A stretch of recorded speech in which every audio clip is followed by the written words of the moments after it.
There are no good bands coming out of California right now. The lack of talent is incredibly sad once you look at it. I mean, what happened to this state pumping out bands left and right?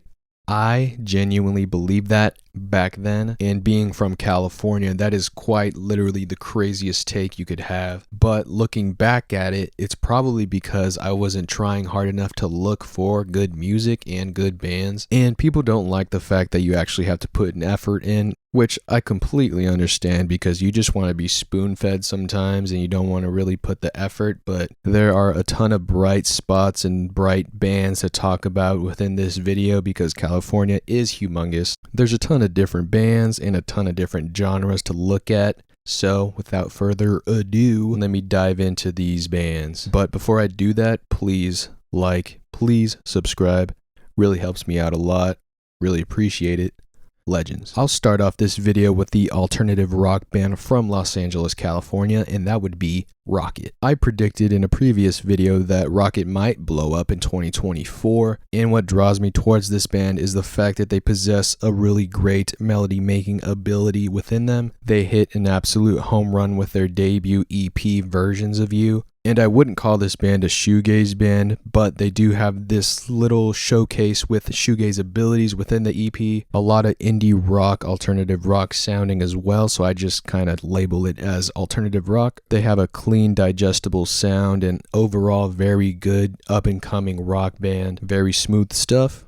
Let's move on since I've talked about them before. This next band is a screamo band that I've witnessed with my own very eyes and ears, and this band would be called Othiel. And if you ever get a chance to see Othiel or hear that they will be playing near you, please do yourself a favor and watch them, dude. I'm telling you right now, it's like this emotional monster within the band, and then it just grows into this humongous creature that just sends you into the floor with their raw emotion. The music is beautiful. The screeching is relatable. Everything about this band's sound is quite unique, I feel like, and the way their chemistry shows really makes this band a fun band and a really great band that's coming up right now. Phenomenal band live. Phenomenal band in general.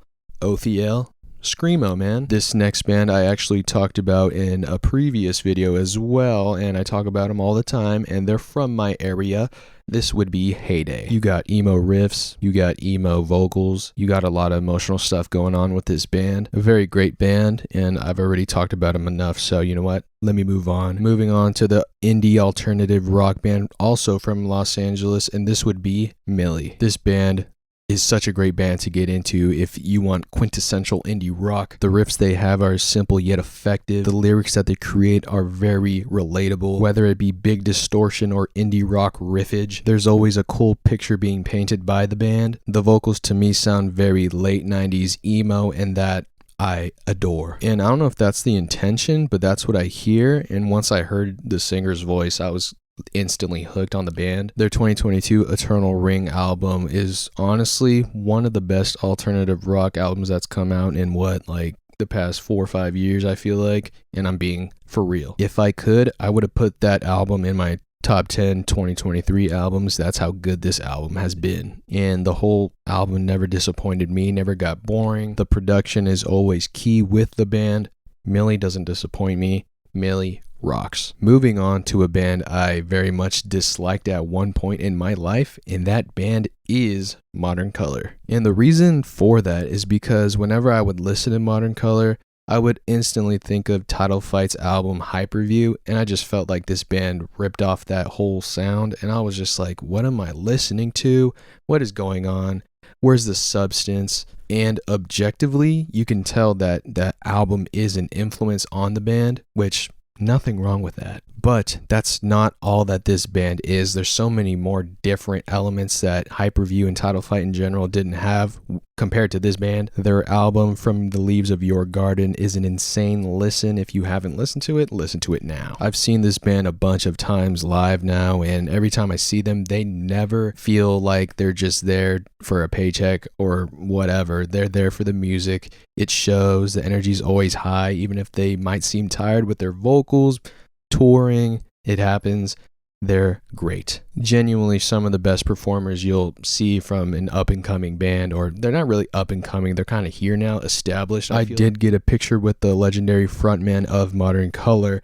Right here, I'm showing you. I think I'm editing really good right now. And to my surprise, this man recognized me from TikTok, so that was kind of crazy to me. And I was just like, what is going on? What is my life right now? No bias and no BS. This band is a great listen, and listen to the album I mentioned, and that's all you really need. But there's also other stuff they have. They recently released some new music. I think it was a single, and that song kicked butt cheeks. So you know what? They're still on this swagged out roller coaster, and I feel like whenever they drop their next album, it's going to be great, and a lot of people are going to listen to them. Modern Color rocks. Moving on to the band Cryogeyser, and this band I didn't really know too much about, but my girlfriend would always play some of their songs in the car, and I was like, oh, that's some good music, and I would just check out the band. And wow, I thought it was a band from like the late 90s, early 2000s, but no, they're kind of literally modern right now in the moment. And dude, I checked them out live in person, in action, and they sound exactly like their songs on Spotify, the same songs on their records, and I was blown away. And you do often hear people say that bands sometimes sound like their records live, and I never really experienced that. Not saying that the bands I've seen live are terrible, just that it's a different energy, different sound, not the same as the album, and I wouldn't want it that way. Cryogeyser sounded exactly like their albums and EPs and singles and music all over streaming platforms. I was like, what is going on? I've never witnessed something like this. It's like a wavy, bouncy, psychedelic trip going on. Melancholic vocals and energy rubbing all over your face. Some really wavy noises going on for your brain, and I feel like a bunch of you people need to listen to this band. Moving on to some hardcore, I'm gonna bunch these bands together because I just talked about them in my previous video, and I've said previous video like 15 times, but I keep making videos. I'm on my grind right now, guys. This is about Sunami and Drain. Both these bands are insane to the highest degree of insanity. Sunami being from San Jose is awesome. That's like 40 minutes away from me. Drain being from Santa Cruz is also crazy. It's really cool to see bands that are popular and just getting more popular as time goes on being close to you. It kind of gives you that feeling like if you want to make a band from this area, dude, you can do it, and you can reach for the stars. You can make people listen to your music and make it sound good and have all these people in your face and just like, I feel like these two bands are holding it down and carrying Northern California. So moving on to something very not hardcore and much more lo-fi, and this would be the band Plum. This band I found on accident, and what I mean by accident is that Spotify recommended this band to me, and I listened to it and I was like, yup, this band is fire. And no joke, I screenshotted their monthly listeners because I wanted to talk about them on TikTok, which I did, and they had, I think, 123 monthly listeners. Well, I was like, dang, that's a decent amount, but their music was so much more high quality, and I was just like, what is this? I needed to talk about them, so I did, and once I talked about them, I was like, cool, and then a couple weeks later, check back, they had like, 9,000 monthly listeners, and I don't want to take credit for all their listeners because their music was always good. They just needed a magic wizard to talk about it, and you know what? A lot of people enjoyed it, and I'm very glad. The sounds they create are some of the prettiest lo-fi, flower, field, scenery type of music you'll ever hear. And I know I say a lot of stuff about scenery, but I'm serious with this band. If you just play it, you can imagine all these beautiful flowers, and that's what happened to me when I listened to them. Let's move on to the band MyVeronica, and I talked about MyVeronica on TikTok as well because they are a very good, very awesome alternative rock band from Los Angeles. A very cool breeze of a band, man. Reminds me so much of that late 90s indie rock. This band creates moments, and they also have this lo-fi aspect to them, even though they're not really a lo-fi band. And simply put, they are a very good alternative rock band that a lot of people should be listening to. This next band is a goth dream pop band, and that band is called Fawning. If you're into the Cocteau Twins, and this is a band you can get into, and I'm not saying that this band is Cocteau Twins reincarnated, but they do have those sounds, so, and not the exact same sounds, but they do have that dreamy, gazy, poppy sound. They have an album called Illusions of Control, and this album is so pretty. It's really just pretty music for your ears. They send you into this soundscape where you're just teleporting the whole time into random places, but it's always a beautiful place. So, moving on to the band Juggler. And dude, I gotta have Juggler on here, and I know I've talked to death about them, but dude, they will blow up this year. I feel it in my bones. I feel it in my ears. I can hear the music. A ton of potential within this band, and they really give you that darker vibe, walking in the alleyway with a cigarette in your freaking hands and just enjoying the moment. I can't wait to hear whatever they have next in store, music-wise. Obviously, this is a music channel. They have a couple songs on Spotify. You should check them out. Link in description. And you know what?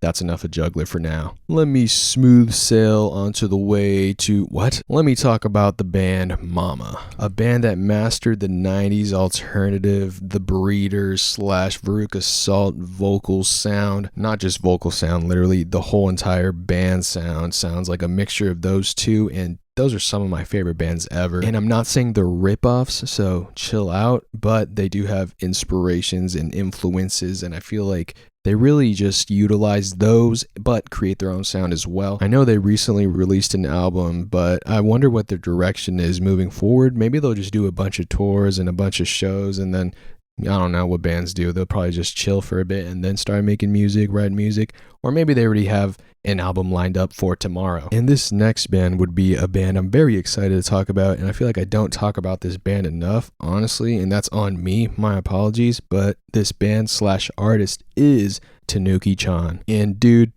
this music reminds me so much of Lush from the 90s, so much of just video game aspect music. I guess like Lush sonically with a more lo-fi aspect as well, and it's just like the production is crazy and the colorful bursts of energy are just smeared across the canvas for you. Their album Gizmo from 2023 was phenomenal. I can't believe I forgot to put that on my list of top 10 albums of the year, but you know what?